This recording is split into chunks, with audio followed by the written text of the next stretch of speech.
యోబు గ్రంథము 38వ అధ్యాయము మొదటి వచనం నుండి 42వ అధ్యాయము ఆఖరి వచనం 16వ వచనం వరకు. యోబు గ్రంథము 38:1 నుండి 42:16. 3 రౌండ్స్ ఆఫ్ డిబేట్ కంప్లీట్ అయిన తర్వాత ఈ ఎలీహు కలుగు చేసుకున్నాడు. బూజీయుడు Elihu, young man, angry young man అన్నాం కదా. తను దేవుని కూర్చిన జ్ఞానయుక్తమైన గొప్ప మాటలు చెప్పుకుంటూ వచ్చాడు. కానీ తను ఫైనల్గా తేల్చిన విషయం ఏంటి అని మనం చూసేటైతే మనం తన మనసుని అర్థం చేసుకోవడానికి అవకాశం ఉంది. యోబు అడుగుతున్నాడు, దేవుడు ఆయనతో నేను వ్యాజ్యం ఆడతాను, ఆయన నాకు ప్రత్యుత్తరం ఇవ్వాలి అని తన రిలేషన్షిప్ కోరుకుంటూ ఆ రిలేషన్షిప్లో తన ప్రశ్నలకు జవాబు పొందాలని తను ప్రయత్నిస్తున్నప్పుడు ఈ 33వ అధ్యాయము 13వ వచనంలో ఈయన తేల్చి మాట్లాడుతున్నాడు. ఎలీహు తన క్రియల్లో దేనిని గూర్చి ఆయన ప్రత్యుత్తరం ఇయ్యడు. తన క్రియలలో దేని గూర్చి ఆయన ప్రత్యుత్తరం ఇయ్యడు. ఆఖరి మాట కూడా దాదాపు అలాంటిదే. తాము జ్ఞానులం అనుకుని వారిని ఆయన ఏమాత్రమును లక్ష్య పెట్టడు. ఇలాంటి కంక్లూజన్ తను తేల్చి చెప్పినప్పుడు దేవుడు కలుగు చేసుకోవటం, యెహోవా సుడిగాల్లో నుండి ఇలాగున యోబునకు ప్రత్యుత్తరం ఇచ్చను. యోబుతో మాట్లాడటానికి దేవుడు కలుగు చేసుకుని వచ్చినట్టు. కాబట్టి ప్రత్యుత్తరం ఇయ్యడన్నాడు, లక్ష్య పెట్టడన్నాడు. దాన్ని దేవుడు ఇగ్నోర్ చేస్తున్నట్టు మనం అర్థం చేసుకోవాలి. జ్ఞానం లేని మాటలు చెప్పి ఆలోచనను చెరుపుచున్న వీడెవడు? ఏంటి మాట యోబుని అంటున్నాడా? ఇది ఎంతైనా పొయిటిక్ డ్రామా అంటారు. ఈ పొయిటిక్ డ్రామా కాబట్టి ఇంటర్ప్రిటేషన్ చాలా కష్టం. అంటే 1-to-1 లేదా డిబేట్, ఒక అతను పూర్తిగా మాట్లాడిన తర్వాత ఇంకొక ఆయన జవాబు ఇవ్వటం, అలా కానప్పుడు కాన్వర్సేషన్ అయినప్పుడు తేల్చి ఎవరి గురించి అనేది కొంచెం పొయిట్రీలో కష్టం. ఇక్కడ మనం కాంటెక్స్ట్ చూస్తే ఎలీహుని అంటున్నాడేమో అని మనకి అనిపించాలి. జ్ఞానం లేని మాటలు చెప్పి ఆలోచనను చెరుపుచున్న వీడెవడు? ఇగ్నోర్ చేసినట్టు ఎలాగూ కనిపిస్తుంది. కాంటెక్స్ట్ చూస్తే ఇగ్నోర్ చేస్తూ అలా మాట్లాడా అనే ఆలోచన లేదు. యోబునే అనే పద్ధతిలో కూడా ట్రాన్స్లేషన్స్ ఎక్కువే ఉన్నాయి. పౌరుషం తెచ్చుకుని నీ నడుము బిగించుకొనుము, నేను నీకు ప్రశ్న వేయుదును, నీవు నాకు తెలియజెప్పము. దేవుడు అంటున్నాడు యోబుతో. అని నేను భూమికి పునాదులు వేసినప్పుడు ఎక్కడున్నావు నువ్వు? దేవుడు అడుగుతున్న ప్రశ్న. ఉదయ నక్షత్రములు ఏకంగా కూడి పాడినప్పుడు దేవదూతలందరూ ఆనందించి జయధ్వనులు చేసినప్పుడు దాని మూలరాతిని వేసిన వాడెవడు? తర్వాత సముద్రం గురించి చెప్తున్నాడు. చాలా పెద్ద విషయాలు సముద్రం గురించి మనం ఊహించగలం. సముద్రం దాని యొక్క భయంకరత్వాన్ని, దానికి అడ్డగడియలు దేవుడు వేయకపోతే ఎలా ఉండేది అనేది మనం ఊహించగలం. తర్వాత 12వ వచనంలో అరుణోదయము భూమి దిగంతముల వరకు వ్యాపించినట్లును, మార్నింగ్ సన్ గురించి మనం తెల్లవారు లేచి చూసినప్పుడు ఆశ్చర్యపోతాం మనం. అది దేవుడెత్తి మాట్లాడుతున్నాడు. ఆ తర్వాత తూర్పు గాలి ఎక్కడి నుండి వచ్చి భూమి మీద నఖముఖములను వ్యాపించును, 24వ వచనంలో ప్రభు కూడా చెప్తాడు కదా. ఆయన నికోదేముతో మాట్లాడేప్పుడు గాలి ఎక్కడి నుండి వచ్చునో ఎక్కడికి పోవునో నీవెరుగవు అంటాడు. ఇప్పటికంతే, from high pressure to low pressure అని ఊరుకోవాల్సిందే. తూర్పు గాలి ఎక్కడి నుండి వచ్చి భూమి మీద నక్కముఖములను వ్యాపించును అడుగుతున్నాడు దేవుడు. వర్షం సంగతి ఏంటి? ఎవరు కలుగు చేశారు వర్షాన్ని? మంచు బిందువుల సంగతి ఏంటి? ఆ తర్వాత ఆయన ఈ మంచు గడ్డల గురించి కూడా మాట్లాడుతున్నాడు. రాతి వలె నీళ్లు గడ్డ కట్టుకుపోవటం. ఎప్పుడన్నా ఆలోచించావు ఈ సంగతి? తర్వాత కృత్తిక నక్షత్రంలో నీవు బంధింపగలవా? ప్లేట్స్ అంటవి. తర్వాత మృగశీర్షకు కట్లను విప్పగలవా? ఆరియన్ అంటది. వాటి కాలములలో నక్షత్ర రాసులను వచ్చునట్లు చేయగలవా? సప్తర్షి నక్షత్రములను వాటి ఉపనక్షత్రములను నీవు నడిపింపగలవా? ఇది బేర్ లేదా మార్నింగ్ స్టార్ అనే రీతిలో, లియో అనే రీతిలో ఈ నక్షత్రాల గురించి దేవుడెత్తి మాట్లాడుతున్నాడు. ఇంకా ఆడు సింహము గురించి 39వ వచనంలో, ఆడు సింహం కదా, దానికి ఆహారం ఎలాగా అనే ఆలోచన నీకు వచ్చిందా? ఎవరు సమకూరుస్తున్నారో నువ్వు ఎప్పుడన్నా ఆలోచించావా? సింహపు పిల్లలు వాటి గుహలో ఉంటూ ఉండగా వాటి ఆకలి ఎవరు తీర్చాలి? నువ్వేమన్నా తీర్చగలవా? కాకులు తిండి లేక కాకి పిల్లలు దేవునికి మొరపెట్టినప్పుడు ఆహారం సిద్ధపరిచిన వాడు ఎవడు? వేరే చోట ఉంటుంది కదా. సర్వజీవుల కన్నులు ఆయన వైపు చూస్తున్నాయంట. ఆయన గుప్పిలు విప్పి వాటికి ఆహారం పెడితే అవి తృప్తి పడతాయి. కొండ మేకల గురించి, వైల్డ్ గోట్స్ ఇవి, అవి ఈనే కాలం నీకు తెలుసా? లేళ్ల సంగతి ఎప్పుడన్నా ఆలోచించావా? అవి బలంగా ఎడారిలో పెరుగుతాయి. అవి తల్లులను విడిచిపోయి వాటి వద్దకు తిరిగి రావు. చాలా విడ్డూరంగా ఉంటుంది. అంత ప్రొటెక్ట్ చేస్తూ ఉంటాయి ఈ కాకి కానీ జంతువులు కానీ పిల్లల్ని. ఒక టైం వచ్చేసరికి వేటిక వేరైపోతాయి. ఇలాంటి సంగతి చూసేనేమో యూరోప్లో 13, 14, 15 ఏళ్ళు వచ్చేసరికి కుర్రాళ్ళు, ఆడపిల్లలు ఫ్యామిలీస్ని వదిలేసి వెళ్ళిపోవటానికి ఇష్టపడతారంట. ఈ విడ్డూరమైన డెవలప్మెంట్ అది. ఇక్కడ దేవుడు అడుగుతున్నాడు, ఈ లేళ్ళు ఉన్నాయి, వాటి పిల్లలు పుష్టి కలిగి ఎడారిలో పెరుగుతూ ఉంటాయి. అవి తల్లులను విడిచిపోయి వాటి వద్దకు తిరిగి రావు. మా ఇంట్లో ఒక పిల్లి కొత్తగా అలవాటయ్యి తర్వాత ఎప్పుడుకో ఒక పిల్లని తీసుకొచ్చి ముందు గుమ్మం దగ్గర దాన్ని పడుకోబెట్టి పాలిచ్చింది. మేము కొంచెం ఏంటిది అని విచిత్రంగా చూస్తూ ఉండగా అప్పటి వరకు మేము పెంచిన ఈ పెద్ద పిల్లి, అది కూడా ఎక్కడి నుండి వచ్చిందే, చాలా ప్రత్యేకమైన పిల్లి. ఆ పిల్లని ఆ గుమ్మం ముందు, అది కూడా మేము అటు ఇటు తిరుగుతుంటే ఏం భయపట్ల, తీసుకొచ్చింది, పడుకోబెట్టింది, పాలు ఇచ్చింది, వెళ్ళిపోయింది అంతే. మళ్ళీ వెనక్కి రాల. విచిత్రం.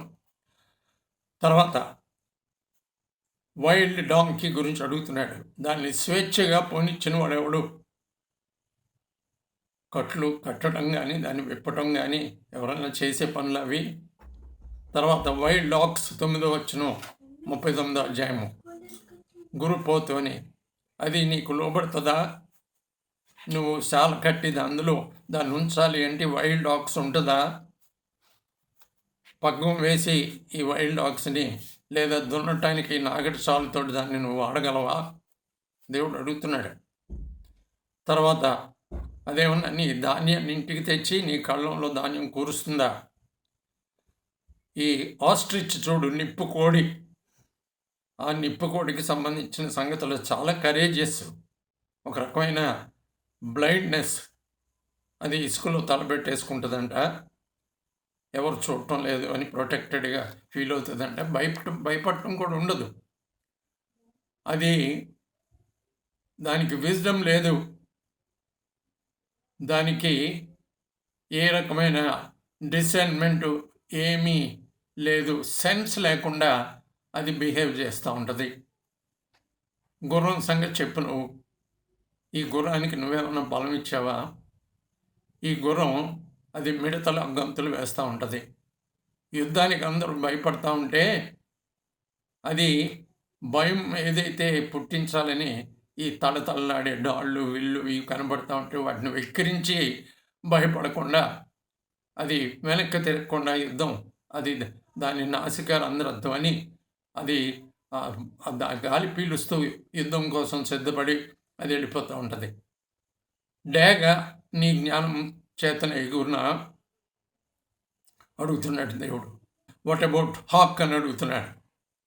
దెన్ ఈగిల్ పక్షిరాజు సంగతి, నిన్ను అడిగేది ఆకాశంలో తిరుగుతుందా? నిన్ను అడిగేది ఎత్తైన చోట గూడు కట్టుకుంటుందా? ఇలా మాట్లాడి దేవుడు జోబ్ని మళ్ళీ ఇలా ప్రశ్న వేస్తున్నాడు. నువ్వు ఆక్షేపణలు చేస్తున్నావు. ఆక్షేపణలు చేస్తూ ఈ సర్వశక్తుడైన దేవునితో నువ్వు వాదింపొచ్చా?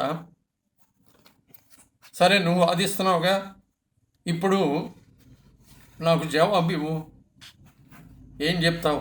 ఇప్పుడు నేను చెప్పిన వాటన్నిటికీ నువ్వేమన్నా జవాబు ఇస్తావా అని అంటే యోబు కంగారు పడిపోయి యెహోవాకు ఇలాగ ప్రత్యుత్తరం ఇస్తున్నాడు. ఏమని అంటే, చిత్తగించుము, నేను నీచుడను, నేను నీకేమని ప్రత్యుత్తరం ఇచ్చేదను? నా నోటి మీద నా చేతిని ఉంచుకొందును. ఒక మారు మాట్లాడాను, మళ్ళా నేను నోరెత్తను. 2 మార్లు మాట్లాడేశాను, ఇక నేను పలుకను. మళ్ళీ దేవుడు యోబుతో ఇలాగా, పౌరుషం తెచ్చుకో, నీ నడుము కట్టుకో, నేను నీకు ప్రశ్న వేస్తాను, ప్రత్యుత్తరం ఇవ్వు. నా న్యాయాన్ని నువ్వు కొట్టివేసేవాడివా? నిర్దోషిగా నువ్వు తీర్పు పొందటం కోసం నా మీద అపరాధం మోపుతావా నువ్వు? దేవుడు అడుగుతూ, ఈ గర్విష్ఠులైన వాళ్ళని అణిచేది ఎవరనుకుంటున్నావు? నువ్వేమన్నా గర్విష్ఠులైన వాళ్ళని నువ్వు అణచగలనని అనుకుంటున్నావా? ప్రపంచంలో గర్విష్ఠులైన వాళ్ళని అణిచేది ఎవరు? నువ్వేమన్నా అనగొట్టగలవా? దేవుడు అడుగుతున్నాడు. ఆ తర్వాత నీటి గుర్రము, ఇది behemoth.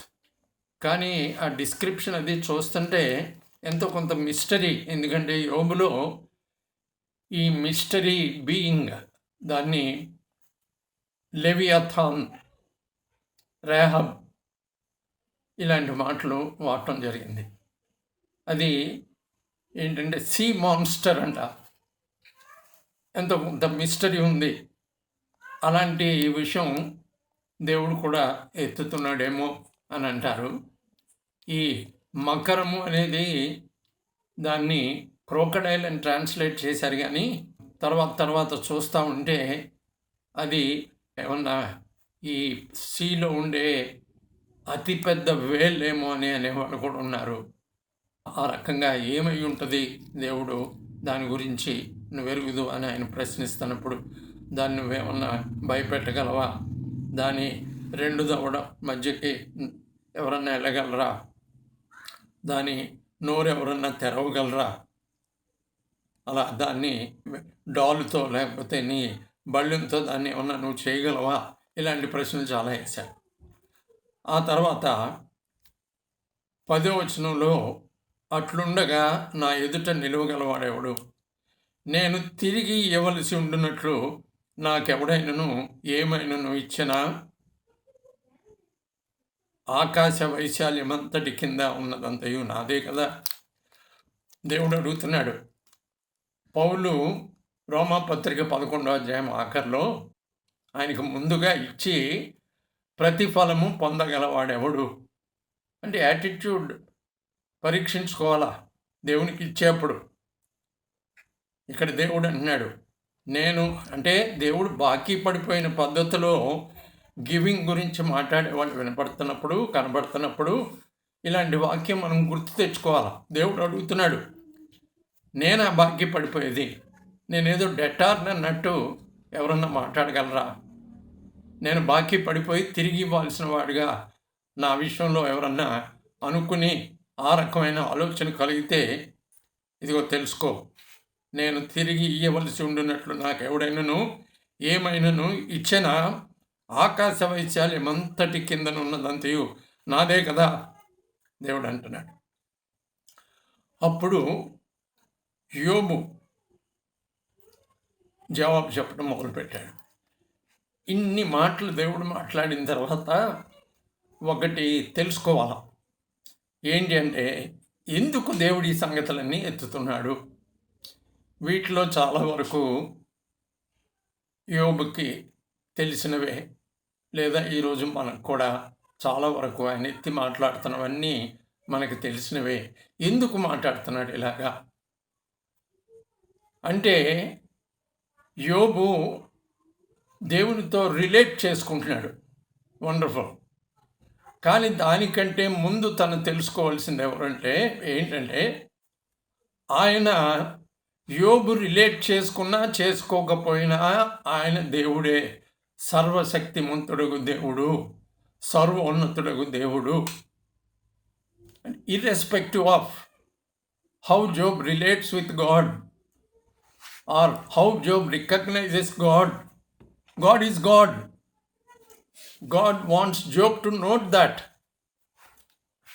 That is why he is displaying his power. ఆయన సర్వశక్తిమంతుడు, సర్వజ్ఞాని, సర్వాంతర్యామి. సర్వశక్తిమంతుడు, సర్వజ్ఞాని, సర్వాంతర్యామి. Irrespective of whether creation exists or not, he is there. అందుకే ఆయన absolute. He is by himself. He exists by himself. He is wholly the other. Bible యొక్క దేవుడు transcendental God. సృష్టి ఆయన కలిసిపోయిన పద్ధతి కాదు, కంప్లీట్గా ఆయన సృష్టికి అతీతుడు, వేరు. God of the Bible is transcendental. Perhaps God wants Job to note that. ఆయన ఆకాశమును, భూమిని, సముద్రమును, దానిలోని సర్వమును సృజించినవాడు. అక్కడ ఫుల్ స్టాప్ పెట్టుకోవాలి. అప్పుడే ఆయన మనం వర్షిప్ చేయగలం. మనతో రిలేట్ చేసుకుని కాదు. రిలేట్ చేసుకుని చెప్పేది ఏదైనా కృతజ్ఞత. That's not worship. Let us be willing to learn to worship him because he is wholly the other. Whether I am there or not, he is there. Whether I recognize him or not, he is God. అది పౌలు ఏథెన్స్లో మొదలు పెట్టడమే జగత్తును అందలి సమస్తమును సృష్టించిన వాడు అంటాడు, సృష్టించిన దేవుడు. ఇంకొక చోట 57 15వ వచనంలో మహాగణుడును, మహోన్నతుడును, పరిశుద్ధుడును, నిత్య నివాసియునైన వాడు ఈలాగు సెలవిచ్చుచున్నాడు, నేను మహోన్నతమైన పరిశుద్ధ స్థలములో నివసించువాడను. ఆయనను వినయం గల వారి ప్రాణమును ఉజ్జీవింపజేయుటకు, నలిగిన వారి ప్రాణమును ఉజ్జీవింపజేయుటకు, వినయం గల వారి యొద్దను, దీన మనస్కుల యొద్దను నేను నివసించుచున్నాను. ఫస్ట్ పార్ట్ అది గుర్తించకపోతే ఎలాగా? ఆయన సావరిన్ లార్డ్. ఫస్ట్ పార్ట్ మహాగణుడు, మహోన్నతుడు, పరిశుద్ధుడు, నిత్య నివాసియునైన వాడు, మహోన్నతమైన పరిశుద్ధ స్థలాల్లో నివసించేవాడు, హోల్లీ ది అదర్. అరే రిలేట్ చేసుకుని అక్కడితో సరిపెట్టుకుంటే ఏమి చూడగలం ఆయనలో ఉన్న విశేషం? రిలేట్ చేసుకుని ఆగిపోవటమా? ఆబ్జెక్టివ్ రియాలిటీగా ముందు చూడటం నేర్చుకున్న వాళ్ళు ఈ సబ్జెక్టివ్ ఎక్స్పీరియన్స్ యొక్క వాల్యూ తెలుసుకుంటారు. వాళ్ళకి అర్థమవుతుంది వాల్యూ. ఆబ్జెక్టివ్ రియాలిటీగా చూడకపోతే ఎలాగా దేవుణ్ణి? వినయం గల వారి ప్రాణాన్ని ఉజ్జీవింపజేయటానికి నిజమే, నలిగిన వారి ప్రాణమును ఉజ్జీవింపజేయటానికి నిజమే, వినయం గల వారి యొద్ద, దీన మనస్కుల యొద్ద ఆయన నివసించడం నిజమే. That subjective experience. Objective reality. Job, do you recognize me as the creator of the universe? Do you notice my power? అంతే, కంగారు పడిపోయాడు యోబు. 42 అధ్యాయం 2 వచనం. నీవు సమస్త క్రియలను చేయగలవనియు, నీవు ఉద్దేశించినది ఏది నిష్ఫలము కానేరదనియు నేనిప్పుడు తెలుసుకుంటుని. ఒకవేళ ఆ ఎలీహుని దేవుడు అని ఉంటే ఆ మాట తనకు కూడా అప్లై చేసుకుంటున్నాడు. జ్ఞానం లేని మాటల చేత ఆలోచనను నిరర్ధకం చేయి వీడెవడు?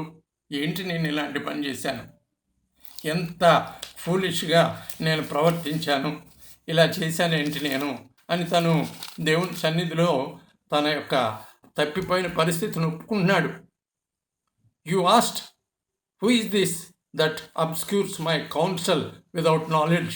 Surely I spoke of things I did not understand. నాకు అప్లై చేసుకున్నాను అన్నమాట. అలాగున వివేచన లేని వాడినైనా నేను ఏమీ ఎరుగక నా బుద్ధికి మించిన సంగతులను గురించి మాట్లాడి తిని. వెర్షన్స్లో ఆ తర్వాత సెంటెన్స్ దేవునికి అప్లై చేస్తున్నారు. నువ్వు నాతో అన్నావు కదా నేను మాట్లాడగోరుతున్నానని, నేను రెడీగా ఉన్నాను అని జోబు అంటున్నట్టు. ఒక సంగతి నన్ను అడుగుతానన్నావు కదా, నేను రెడీగా ఉన్నాను. వినికిడి చేత నిన్ను గూర్చిన వార్త నేను వింటిని. వినికిడి చేత నిన్ను గురించిన వార్త అంతవరకే. My years had heard of you, but now my eyes have seen you.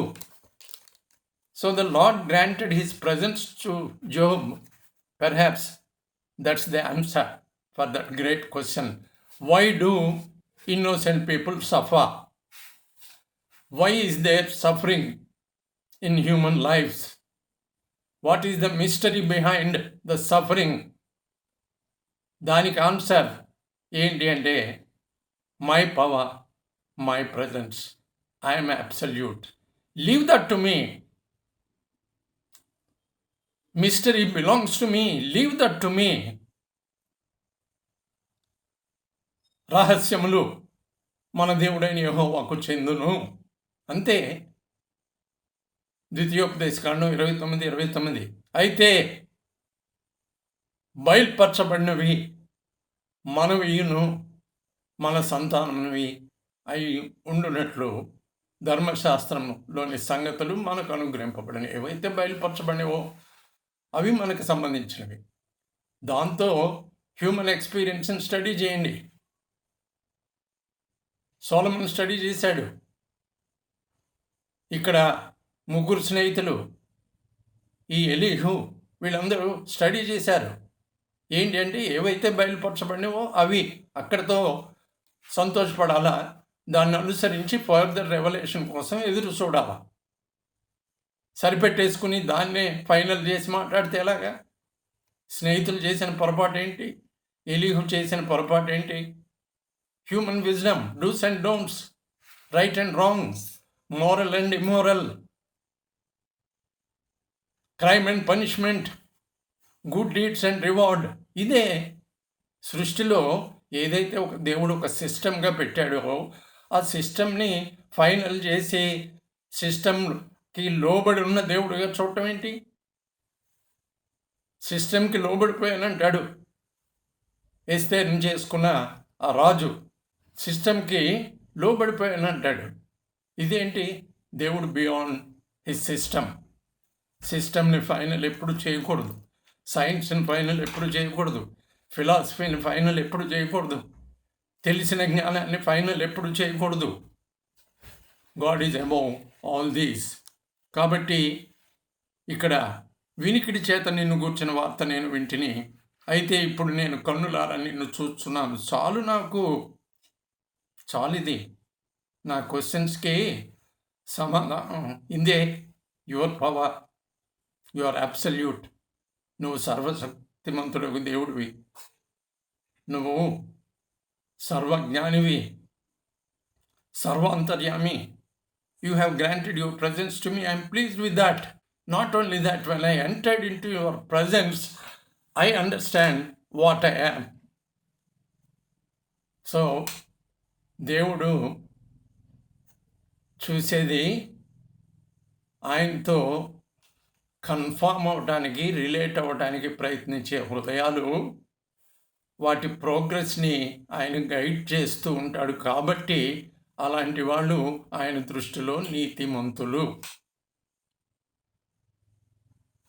ఆయన లాస్కు కన్ఫామ్ అవుతూ ఆయనతో రిలేట్ అవ్వాలని ఆశపడుతూ పడుతూ లేస్తూ ప్రోగ్రెస్ అవుతూ ఉన్న వాళ్ళకి ఆయన గైడెన్స్ ఉంటుంది కాబట్టి వాళ్ళు నీతిమంతులు. అక్కర్లేదనుకునే వాళ్ళు దుష్టులు, పాపులు, పరిహాసకులు. నీ ప్రెజెన్స్లోకి వచ్చాను, నన్ను నేను అసహించుకుంటున్నాను, ధూళిలో బూడిదలో పడి పశ్చాత్తాపడుతున్నాను.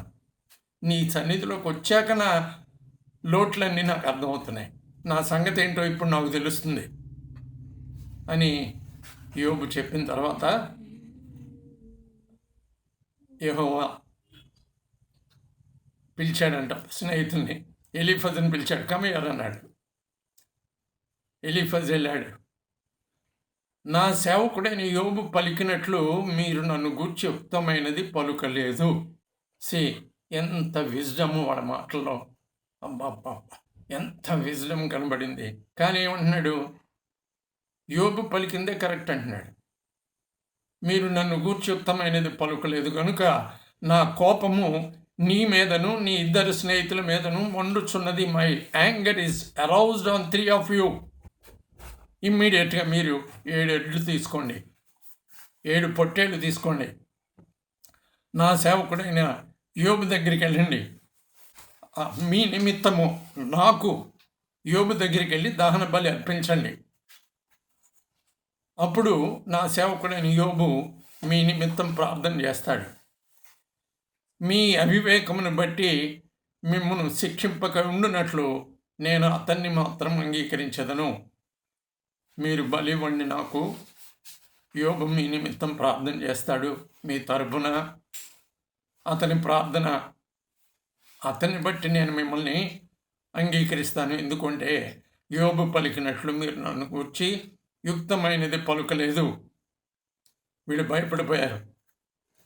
తేమానీయుడైన ఎలీఫజు, షూహీయుడైన బిల్దదు, నయమాతీయుడైన జోఫరు, వాళ్ళు ముగ్గురు గబగబా 7 ఎడ్లు 7 పొట్టేళ్ళు తీసుకుని యోబు దగ్గరికి వెళ్ళి దేవునికి తమ తరపున బలిమని యోబుని వేడుకున్నప్పుడు, దేవుడు చెప్పాడు కాబట్టి అలా చేసినప్పుడు యెహోవా వారి పక్షమున వారి కోసం యోబు చేసిన ప్రార్థన లేదా బలిని అంగీకరించాడంట. మరియు యోబు తన స్నేహితుల నిమిత్తము ప్రార్థన చేసినప్పుడు యెహోవా అతని క్షేమ స్థితిని మరలా అతనికి దయచేసెను. ఎంత విడ్డూరంగా ఉందో చూడండి ఈ సెంటెన్స్. మరియు యోబు తన స్నేహితుల నిమిత్తము ప్రార్థన చేసినప్పుడు చేసింది వాళ్ళని క్షమించమని, చేసింది వాళ్ళని శిక్షించొద్దని అడగటం, అది యోబు చేసిన ప్రార్థన. యెహోవా అతనికి క్షేమ స్థితిని మరలా దయచేసాను. వాళ్ళ కోసం చేసిన ప్రార్థన ఓకే. ఎప్పుడైతే వాళ్ళ నిమిత్తం ప్రార్థన చేశాడో యోబు యొక్క క్షేమ స్థితి యోబుకి మరలా దేవుడు అనుగ్రహించాడంట. ఈ సెంటెన్స్ చదివినప్పుడు నాకు సుగుణ గుర్తొస్తూ ఉంటుంది. తను ఏం చేసింది అంటే, నాతో చెప్పింది, కొంతమందితో చెప్పినట్టుంది. తను 40 ఫ్యామిలీస్లో ఉన్న ఆడపిల్లల వాళ్ళ ఫ్యూచర్ గురించి ప్రేయర్ చేస్తూ ఉండేదంట. రోజు మేడ మీదకి వెళ్ళిపోయేది రాత్రి 10:30, 11 ఆ టైంలో వాళ్ళ గురించి ప్రేయర్ చేస్తూ ఉండేదంట. చేస్తూ ఉండగా అలా కొన్ని పెళ్ళిళ్ళు అవుతూ ఉన్నాయి. ఈలోపు తబితా పెళ్ళి కూడా జరిగిపోయింది. అలా ఉంది నాకు ఇక్కడ చదువుతుంటే. యోబు చేసింది వాళ్ళని క్షమించమని. యోబు ఎప్పుడైతే ఆ ప్రార్థన చేశాడో దేవుడు యోబుకి మరలా క్షేమస్థితి దయచేశాడంట. ఇక్కడ దేవుడు యోబు గురించి పలికిన మాటలు అవి దే స్టే, గడ్డి ఎండును, పువ్వు రాలును, దేవుని వాక్యము నిరంతరము నిలుచును. ఇదిగో నీతిగల నా నోటి మాట బయలుదేరింది. అది వెనక్కి తిరిగి వచ్చే పనే లేదు అనేది ఉంటుంది. ఎంత ఆశ్చర్యమో చూడండి. ఏమన్నాడు? నా సేవకుడైన యోబు సంగతి ఆలోచించావా? సాతానుతో అన్నాడు. అతడు యథార్థవంతుడును న్యాయవంతుడై దేవుని యందు భయభక్తులు కలిగి చెడుతనమును విసర్జించినవాడు. क्या तूने मेरे सेवक अयूब को देखा? उसके जैसा दूसरा व्यक्ति कोई नहीं है पृथ्वी पर. దేవుడు అన్న మాట. अयूब एक खरा और विश्वासी व्यक्ति है. वह परमेश्वर की उपासना करता है, बुरी बातों से सदा दूर रहता है. God statement, it stands. తర్వాత, have you considered my servant Job? He is blameless, upright. He fears God and shuns evil. It stands. It stands. ఏమైతే యోబు గురించి పైలోకంలో ఉన్నాడో అది భూమి మీద స్థిరపరచబడిపోయిన మాట. అది మనకి ఆశ్చర్యం కలుగజేయాల. ఇలాంటిది ఎప్పుడైతే క్షేమస్థితి వచ్చిందో అన్ని లెజెండ్స్లోనూ చాలా ఆశ్చర్యంగా దాని యొక్క ఇంటర్ప్రిటేషన్స్ ఉంటాయంట. హీబ్రూ లెజెండ్ జోబ్ గురించి ఎక్కడ దొరుకుతాయో చదవచ్చు. క్రిస్టియన్ లెజెండ్స్ ఎక్కడ దొరుకుతాయో మరి బైబిల్లో కాకుండా వేరే చోట చదవచ్చు. ఇస్లామిక్ లెజెండ్ ఏంటంటే రాహ్మే ఆమె పేరు, యోబు భార్య పేరు. ఆమె ఎఫ్రాయిం కుమార్తె, రాహ్మే అంటారు వాడు. కాకపోతే మనష్షే కుమార్తె మాకిర్. ఏమంటున్నారు వీళ్ళు క్షేమస్థితి అని అంటే, ఈ ఇస్లామిక్ లెజెండ్లో ఏమని ఉంటుందంటేనంట, దేవుడు చెప్పాడంట, నువ్వు ఏ డంగ్ హిల్ మీద అయితే కూర్చుని అలాగా అంతకాలం వేదన పడ్డావో ఆ డంగ్ హిల్ మీద నువ్వు నిలబడి నీ కాలుతో భూమిని ఒక్కసారి తన్నమన్నాడంట దేవుడు. తన్నేసరికి భూమి నుంచి ఒక ఫౌంటైన్ ఉబికి వచ్చిందంట పైకి. వస్తే ఈ మాకిర్ ఏం చేసిందంటే ఆ నీళ్లతోనే యోబుకు స్నానం చేయించిందంట. ఇదంతా ఇస్లామిక్ లెజెండ్. స్నానం చేయిస్తే అతనికి స్వస్థత వచ్చేసిందంట. మళ్ళీ ఎప్పటిలాగా చాలా చక్కటి దేహం వచ్చేసిందంట. మన శామ్ తర్వాత ఈయన అనురాగ్ రాజీవ్ వీళ్ళు ఆ లెజెండ్స్కి సంబంధించిన ప్రాంతాల్లో ఉంటున్నారు. వాళ్ళు వెళ్ళి ఆ స్ప్రింగ్స్ చూశారు. ఈ water springs, hot spring, cold spring, ఈ రెండు స్ప్రింగ్స్లో స్నానాలు చేస్తే రోగాలన్నీ పోతాయని వీళ్ళు వెళ్ళి చూశారు. తర్వాత జోబ్ సమాధిని చూపించే ప్రత్యేకమైన స్థలం కూడా వీళ్ళు చూశారు. అది ఇస్లామిక్ సంగతులు వాళ్ళు రాసిన విషయాలు. యోబు తన స్నేహితుల నిమిత్తం ప్రార్థన చేశాడు. యెహోవా అతని క్షేమస్థితి మరలా దయచేశాడు. యోబునకు పూర్వం కలిగిన దానికంటే 2 అంతలు అధికముగా యెహోవా అతనికి దయచేశాడు. అతని భార్య ఎంత ఆశ్చర్యపోయి ఉంటుందో అన్నది కదా, ఏంటి నీ యథార్థతను వదలవా, ఇంకా ఏంటి నువ్వు చేస్తున్న సంగతి, నేను చూడలేకపోతున్నాను, భరించలేకపోతున్నాను, నా వేదన నీకు అర్థమవుతుందా, నా మీద దయించి నువ్వు ఒక పని చేయకూడదు, నువ్వు you put an end to your life. అది ఆమె సలహా. మరి ఇప్పుడు చూసినప్పుడు తను ఎంత సిగ్గుపడిపోయి ఉంటుందో, ఎంత ఆశ్చర్యపోయి ఉంటుందో తన పరిస్థితి మనం అర్థం చేసుకోగలం. కీడు చూసింది, ఇప్పుడు మేలు చూస్తుంది. మేలు మాత్రమే అనుభవించాలి అమ్మాయి, ఆయన చేతి నుండి కీడు అనుభవించతగదా? ఏం మాట్లాడుతున్నావు, మూర్ఖురాలు మాట్లాడినట్టు. You are speaking like a foolish woman. Wife కాబట్టి స్నబ్ చేశాడు, ఫ్రెండ్స్ కాబట్టి వాళ్ళని చెప్పనిచ్చి లాస్ట్కి వచ్చేసరికి men men of great wisdom. No, I would never leave my integrity. I would never leave my integrity. I continue to keep my integrity. I continue to long for His presence. I continue to long for a restored relationship with Him. ఈ strained relationship పోయి normal relationship కోసం I'm longing. కాబట్టి నా ఇంటిగ్రిటీని నేను వదులుకునే పనే లేదు. Wife తోటి ఆమె ఇచ్చిన సలహా పాటించకుండా ఇంటిగ్రిటీని నిలబెట్టుకున్నవాడుగా జోబ్ విషయంలో దేవుడు అన్న మాట దట్ స్టాండ్స్ వండర్ఫుల్. ఇప్పుడంట సహోదరులు, అక్క చెల్లెండ్రు, అంతకుముందు ఆయనకి పరిచయం అయిన వాళ్ళు అందరూ చుట్టే ఉన్నారంటే ఈ మిరకల్స్ జరుగుతున్నప్పుడు, ఈ డిబేట్స్ జరుగుతున్నప్పుడు వాళ్ళే అందరు ఎదుట దేవుడు డెమాన్స్ట్రేట్ చేసిన గొప్ప విషయం అది. దేవుని యొక్క అంటే ఏ కీడైనా కానీ ఆఖరికి మేలు నిమిత్తం పరిణమింపజేసే దేవుడు. కీడు నుంచి సకల మానవాళికి మేలును రాబట్టే దేవుడు. యోసేపు అంటాడు కదా, మీరు నాకు కీడు చేయాలని ఉద్దేశించారు, అయితే ఈరోజు మీరు చూస్తున్నట్టుగా సకల జనమును బ్రతుకున్నట్లు దేవుడు దాన్ని మేలుకే ఉద్దేశించాడు. ఆఖరికి వచ్చేసరికి అందరికీ మేలు జరగటం ఆయన ఉద్దేశం. అప్పుడు వాళ్ళు వచ్చి యెహోవా అతని మీదకి రప్పించిన సమస్త బాధను గురించి ఎంత లేచి దుఃఖమును పొందితేవని అతని కొరకు దుఃఖించుచు అతను ఓదార్చిరి. ఇప్పుడు ఎందుకు ఏడవటం, ఇప్పుడు ఎందుకు ఓదార్చడం? ఇది గాక ఒక్కొక్కడు ఒక వరహాను ఎలా ట్రాన్స్లేట్ చేయాలో అర్థం అవ్వలేదంటది. కెసిటా హీబ్రూలో. దీన్ని అంటే అంత ఏన్షియంట్ కరెన్సీ అయినప్పుడు ఇదేదో రీసెంట్ ఏదో బీసీ 200 బీసీ 600 అంటే ఎలా?